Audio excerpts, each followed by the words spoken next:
All right, everyone. How are you doing? It is Wednesday in Kitsap County. We are in Bremerton. It is a warm day. I hope that you are staying cool. Do take care of yourself. It is slated to be, I believe 82 degrees, according to she who shall not be named. I dare not say her name, or she will start saying all kinds of crazy stuff. So we don't want to say that. But it is going to be pretty warm. So stay hydrated, stay cool if you can. And the library is always a good place to do that. As such, we are talking to the library today. And man, we have our favorite library today, ML King Library, and we have the adult librarian. Tyler is with us today. Tyler, how are you doing? I'm doing well. As a former New Yorker who I moved here from New York, I do not enjoy the heat. It's the bane of my existence. So I'm trying to keep cool. Luckily, we have nice AC here in the MLK branch, and so it's been nice. At least in here, outside, not so much. Yeah, How are absolutely. you? You know what? I'm doing pretty good too. And with you, I do not like the heat either. I actually like, at best, maybe 75 with the breeze is like Hmm. perfect. If it's a little cloudy, that's cool. For me, that's great. Let me just make sure that we're online everywhere and everyone can hear us and everything is Yeah, going yeah, well. yeah.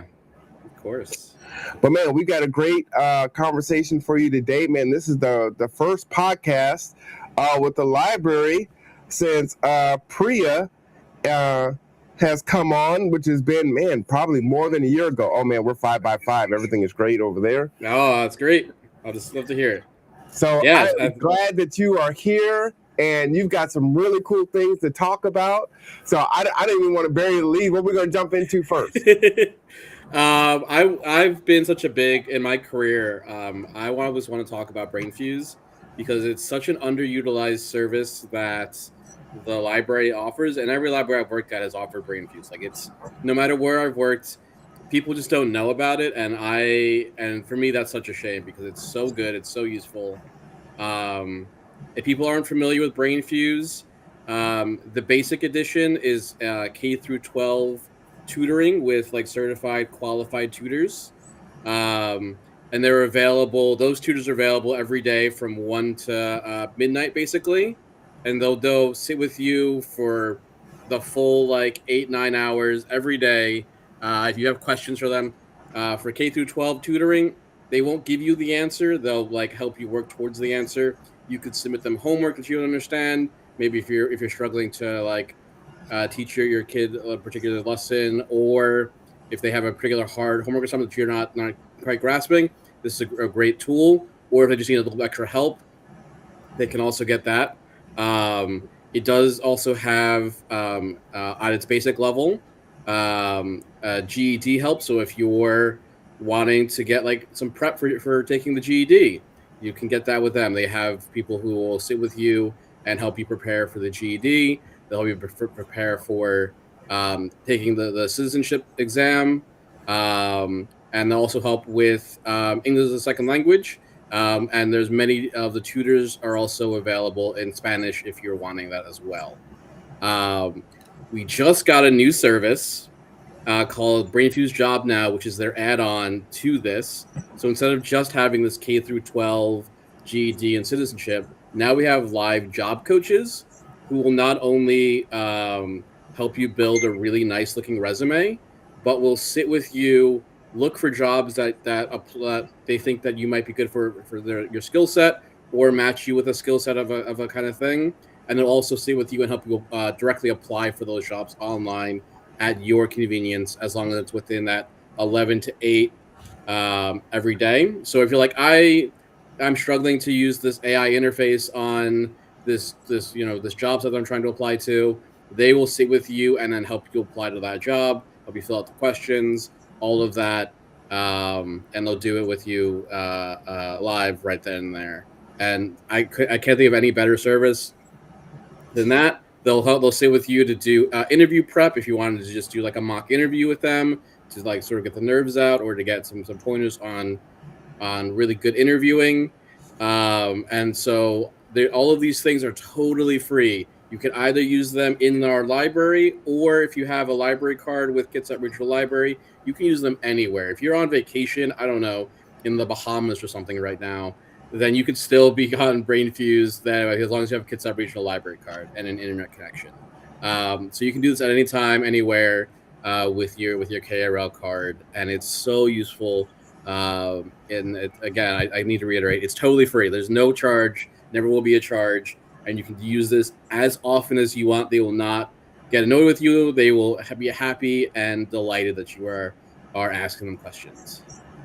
So Tyler, first off, I mean, you're blowing my mind on all this stuff. First off, can we walk through this brochure? Of course. So this is sick. Just when you told me about this last month, it was like, this is why you're on here in the first place. It was like, what? Oh man, can you come on? And you're like, if it's okay, I will. And it was like, yeah, please. This is crazy. Yeah. So myself, one of our associates, Laura, and then one of our new adult librarians, Jem, all worked on this flyer, this trifold together, because we were like, we need a way to give this to nonprofits, because we've been hearing a lot, especially from like Food Line, that they want like these resources, and these resources would be really helpful. And so we wanted to be able to have a way to share this much more easily. So we all came up with this together. And so we laid it out as a way of having a really easy, readable way of seeing all of what it offers, because Brainfuse offers so much that just having like a small 1 or 2 sentence blurb didn't feel like it covered nearly enough. And so this flyer came about as a result of that. And so we have the original thing, which is in that blue, that live tutoring, K through 12. They have different things, Skill Surfer, which is like video lessons, practice exams. And these are all just like resources that you can use at your own pace, because they're not like a chat. The live tutoring is a chat. Skill Surfer is just kind of like extra skill, extra prep. If you're just like, I want more hands-on time with like extra lessons. They also do FAFSA help. The library does provide FAFSA help doing the financial aid for college. Let me slow you down, because I just want to kind of give folks some ideas on how this might be applicable in their lives. Of course. So, as a parent, I'm like, you know what? My kid might come to me and say, hey, Dad, I need some help with math. I'm like, ooh. But I can use the Skill Surfer to help with video test lessons and the different subjects, including AP. Yeah. So I might be able to do it that way. And then I'm seeing Flashbulb here with creating your own flashcards and tests. Mm-hmm. Yes. So that might be a way where I can help my kid, or my kid can help themselves. So the Skill Surfer and Flashbulb would a way for them to like help either get you on their page, because then you can see the same like kind of things that they're learning. And then Flashbulb is if they're like, I'm studying for an exam, let me make like little flashcards for myself so that I can like have a practice or a way to like teach myself this. So these are all like things that you can do on your own that are within their platform. Mm-hmm. And then if you're like, oh, I'm still not really getting it, or maybe your kid's not getting it, or maybe both, or whatever, you can then open the live chat and be like, hey, this says this, I'm not understanding with it. Can you maybe explain it to me? And then they'll sit there with you on that live chat until you walk away feeling confident about the answer. Gotcha. So maybe I'm doing the live tutoring and I'm at OC and I'm stuck on the Pythagorean theorem, and I'm like, hey, I need some help trying to get through this problem. Yeah, and they'll be like, we're not going to give you the direct answer, but here's the way that you would get to the answer to this problem. Like, here's the steps you take. Here's the way that you would get to it. Here's the way that you would solve for it. So rather than being like, what's 2 + 2, they'll be like, here's how you would do it. Here's how you do the math for it.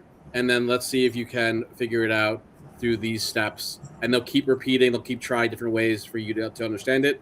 So they won't just be like, here's 2 + 2. Here's how you solve it. Or here's the steps. Goodbye. They'll be like, have you figured it out? If not, what else can we try? How else can we make this, understandable for you? And they'll sit there with you without a problem, without any like wanting you to get off the line or anything else. They're not there to rush you. They're there to make sure you've figured it out, that you have understood whatever you are coming to them with. Okay. So talk a little bit about eParachute, because that sounds, I get a lot of adults, that come in and seek me out, and they're like, man, I don't know what I want to do. I want to go back to school, but I don't know what I like. I don't know what I should go into, and it seems so high stakes. I don't want to waste time. Yeah, so eParachute is kind of like OC also kind of does something like this as well, but it's basically like a questionnaire of like, these are the things that I like, these are the things that I feel strongly about, or that I feel confident in my skill set, and then they'll look at, basically they'll take this like quiz, and then they'll be like, these are the jobs that maybe you should look into. These are what you said that you are proficient at, or that you want to become more proficient at, and so here's the kind of careers that kind of links with. So it's not like going to give you the exact like, here's, you should do this job. It'll be like, here's the things you should look into further. It's just like kind of like your starting base of what would be good for me to then further research. And so it's a nice way to like, oh, I have no idea what's even out there. I don't know what I qualify for. And so it's a nice way to like give you something to like hang your hat on almost. And so, Tyler, how does that kind of coordinate with Skill Surfer? How's that different? So Skill Surfer is specifically, rather than eParachute, which is like telling you what you would be a good job for, Skill Surfer is basically, I'm struggling with blank lesson that we could say like English or history, and like I don't understand, Greek history. I want to know more about it because we're doing that in our AP World History. And so there will be videos and lessons and tests on Greek history. And so you could be like, oh, these are like smaller things that I could learn. Because maybe my textbook doesn't go into enough detail, or maybe I just want more, or I want to have some better idea. And so there will be some kind of lesson plans and extra. It's basically like extra prep, extra kind of homework for yourself that you can give yourself. There's no grades or anything. That's not how that works. But it's essentially more lessons on a given topic. If you were struggling with that topic, or maybe you really like that topic, and you're like, I want more of this, and so I want to devour as much as I can. And so maybe you come to Skill Surfer to have more of whatever the topic is that you're wanting to learn or that you're struggling with. And so, yeah, so eParachute's like, what career will be good for you, and then Skill Surfer is like, here's like a subject, and here's more of that subject. Okay, and then we'll touch on one more in the orange section, and then we'll go to the magenta. So with the resume, is it kind of like an AI piece where you drop? Maybe you have an old resume, or you're just kind of popping in your old job experience, and it helps craft it for you. How does that work? So it's not AI. You can basically, the way this works is they have templates for you to fill out. That there are like regular they'll have like guidelines of put your information here, put this here. But it's all like basically a Word document that's been made to like point you to what you should put into different places. Okay. And that's an okay piece. The really nice portion is with just this portion and not into like the Job Now stuff, which is even more hands-on and direct, is that and when you finish this, you can then submit it to them, and then within 24 hours somebody will then contact you with full edits and be like, here's things that we thought you should maybe improve, here's other things, and then someone will actually give you full feedback of whatever resume you tailor and create. And then if you wanted further information, you can then get onto a chat with them and be like, here's what I was thinking, I like these edits, how do I make it this style, how to make it this way. And so the nice portion of it is the template, which is okay, but the really cool part is you have to submit it to them, and then within 24 hours, they will return it back to you with edits, with feedback, with changes that they think would make it even better. And I'm assuming that's the Job Now resume help piece of it, right? Yeah, that's a bit of it. But this is before even Job Now. This was already included in the base section, and then Job Now just made it even better. Oh, okay.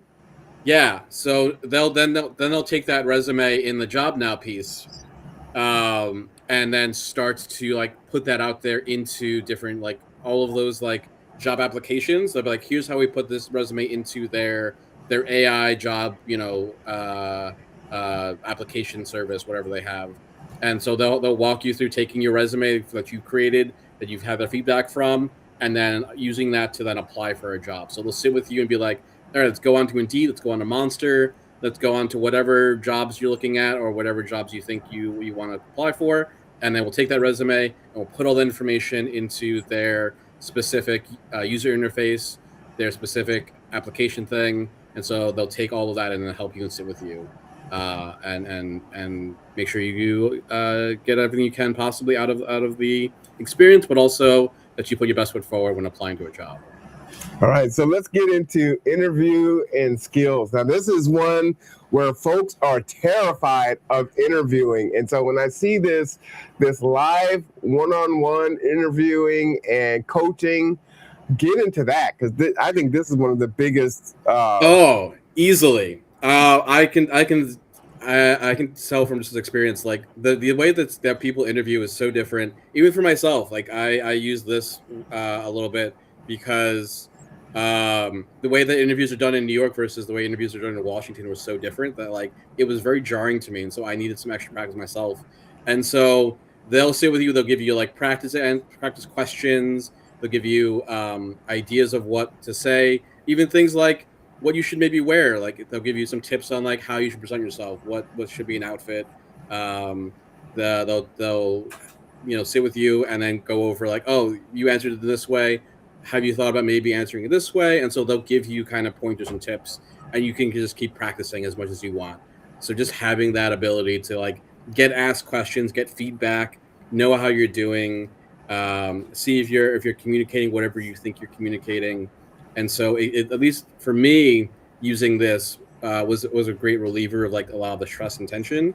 And I can only imagine for other people it has to be the same, where you just have this person who's not here to judge you, who's not there to make you feel bad, who just wants to help you and give you like industry questions that would be like the standard for whatever the job is, because they know enough about different job fields to be able to be like, here's some questions that we think they might ask. And so you can kind of like prep for different jobs with this service. And you know what's great about that too is, oftentimes if it's a friend or family member, you might feel a little nervous or embarrassed to do it in front of them, or they may be too jokey with you, and you need that feedback. And so it feels, and it gives it a little bit of stakes, but it's not so high stakes because the job isn't really there. So it is a stranger, but it's not like the job is on the line. So it gives you that kind of sense of realism, because there is a person on the other line, but you're also getting good, valuable feedback. So man, that one, I was like, oh, this is awesome. Yeah, it gives you like the reps, because interviewing is a skill. It's not something you just like you're born being a good interviewer or a good public speaker. It's something you have to put time and work and effort into. And so just getting the ability to like do it for, even though it's like practical, like practicing, being able to do it in that sort of like real-ish environment gives you some of that repetition, that some of that, that training to be better at it next time. So be like, oh, I'm more confident now, I'm feeling better. And then each time you do, you become more and more confident. And so just having that at your fingertips to get those reps in, to get better at public speaking is such a wonderful like thing that I love that it's offered. I love it. So again, just give everyone the time frames. Like they can come into the library, they can set up a library card and access it themselves. Yes, so you can come into the library, get a library card with us, either if you're a Kitsap resident or if you're in Seattle or anything else like that, you can get a reciprocal card if you have a Seattle, King County, and a bunch of other libraries that I don't have the time to like go into. But you come in with those cards and we can get you a reciprocal card, and then you can use the service. Or if you're maybe, not a Kitsap resident or don't have Seattle library cards, you can also come onto our computers and in library use this as well. So as long as you are on our computers in the library, you can use Brainfuse. Or if you have a library card, you can then log into Brainfuse wherever you want. The K through 12 is available from 1 to midnight every day. And the job coaching is available from 11 to 8 p.m. every day, Pacific Standard Time. Perfect. All right. So now that we talked about Brainfuse, let's talk about another favorite. Man, you picked two good ones this month. Yeah. So I'm the adult librarian, so I run all the adult programs, and I'm always looking for people to give me suggestions on what they want to see. And so I've run programs. One of those is not the one I gave you, but is just the thing that's coming up later today, which is Lego Club, which was a patron suggestion. And so I'm always down for it. But the one that I've been trying to get more people to come to is Graphic Novel Book Club. It's for adults. We just got a new database called Comics Plus, which has both like children, teen, and adult books. So that includes like children's storybooks, read-alongs, things like that. And so it's this wonderful new platform that's totally free. There's no holds, no waits. You can just immediately start reading these comics, these storybooks, whatever you like. And so we started up a graphic novel book club. This is the third month. We're reading one of my favorites, which is Monstress, which has wonderful artwork. It's a very powerful story. It's a dark gothic fantasy with a strong female protagonist. I love the author. I love the artist. And so we're reading this on the fourth Thursday. So that's next week from 4 to 5:45. We're discussing it at the MLK branch. We have snacks. So if you're interested, anyone's interested in this at all, please come down. And then we run a graphic novel book club, and then we pick the books that club for the next month. And so, and all these graphic novels are available online on our comics database. You don't have to put anything on hold. You don't have to worry about not getting a book in time. You can read it whenever you like, wherever you are, via this new database that we have. Wow. So can you talk about some of the graphic novels that that are your favorites? What's on the recommended list? What are you looking forward to? Oh, absolutely. Yeah, of course. So we started off, this club started off with the One Book, One Coast book, which was The Close Enemy by George Takei. We did that in May. So we started off, this is our third month. And that was great.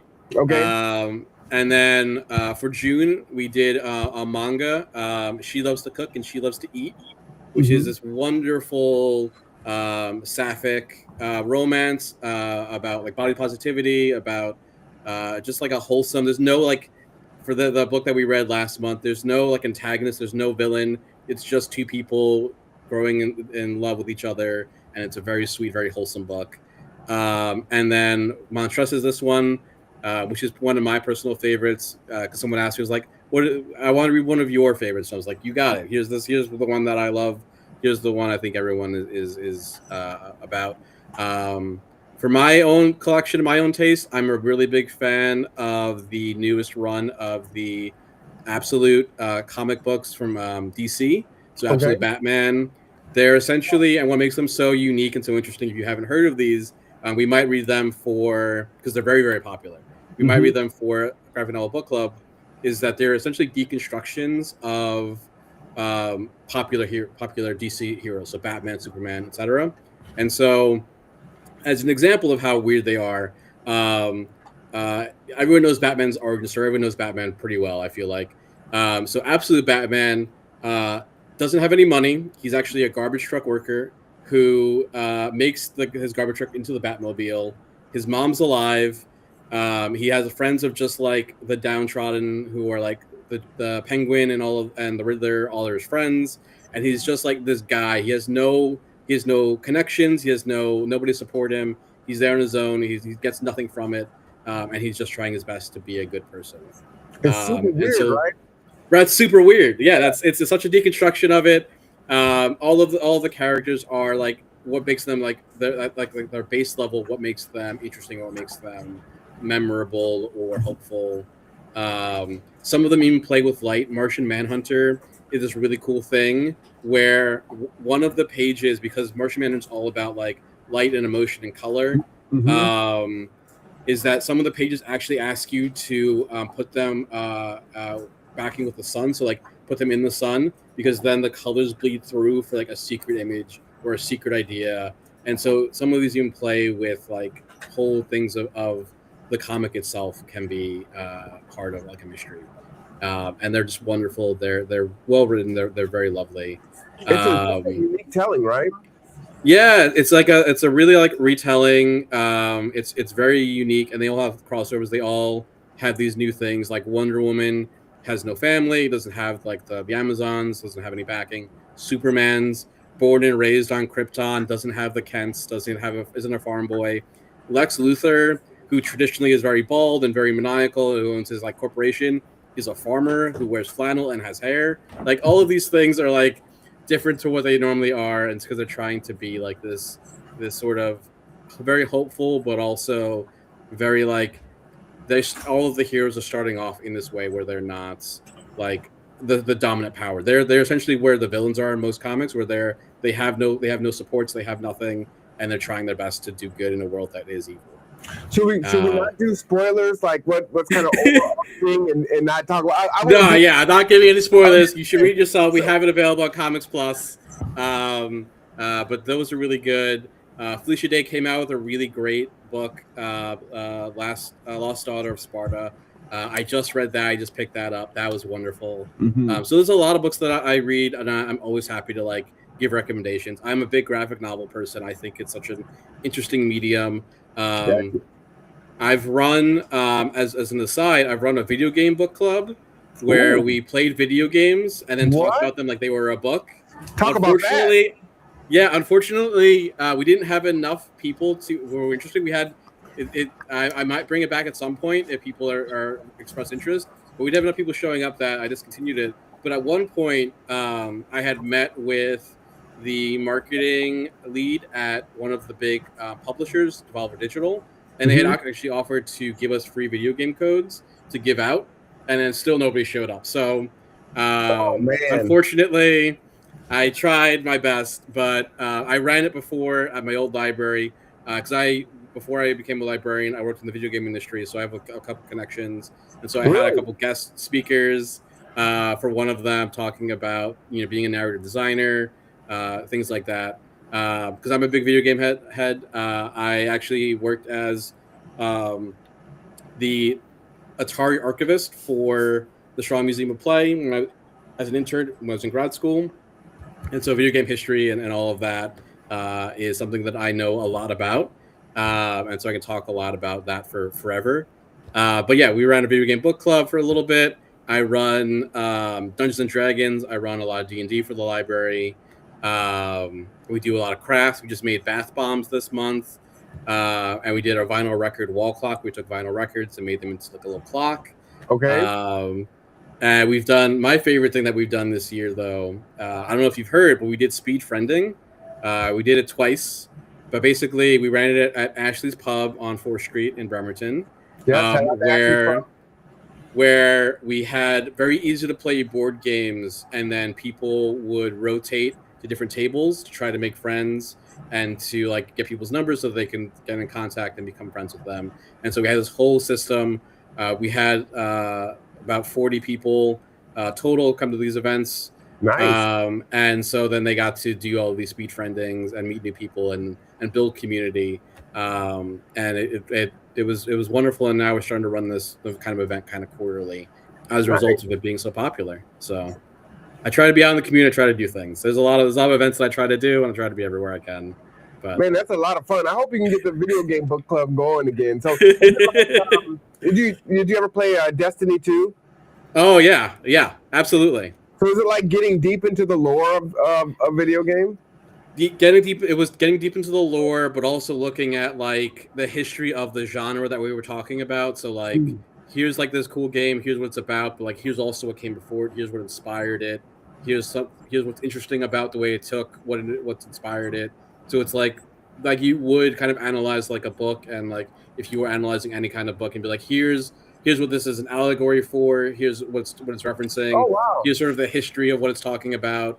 And so it's a lot of that. It's like it's looking at, because so much of the video game industry is borrowing from each other, borrowing different ideas from one another from each game. And so talking a little bit about the history of the design, the artist's work, the why it's important, or what it did that was interesting or really novel or unique. Because games are so much more than just one piece. They're like this whole thing created by an entire team. And all of it is very fascinating to me, and I hope to other people. But yeah, there's so many games out there that do the weirdest things that I could talk about endlessly, that I If anyone ever comes to me asking for a video recommendation, I'm certainly happy to give it. And if anyone's like, I want a weird game, I want something that does something really novel, I love those games, so I can talk about those forever. Like, don't get me started. Yeah, when I was younger, I wanted to be a video game programmer, and I didn't go as deep as you did, but I actually worked for Nintendo when I was younger. I was a video game counselor, and so I was actually paid to play games out in Redmond. So that was like one of my best jobs I ever had. So that was really cool. That is really cool. Yeah, I love Final Fantasy. I really love Division. I wish they would do another Division. They were going to do a show on HBO, but that hasn't manifested yet. So like, I just love that storyline. The gameplay is really good in that. Yeah, but I like RPGs.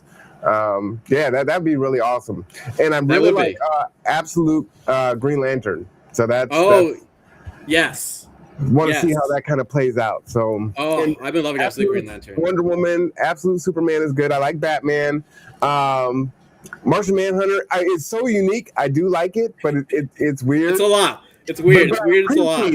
I appreciate it because it's so different, right? Yeah. And then just seeing how everything weaves together. So yeah, it's really good. I just appreciate everything that you're doing down at the library, and there really is something for everyone down there. So if you get a chance, please come down to the ML King Library and see what's going on.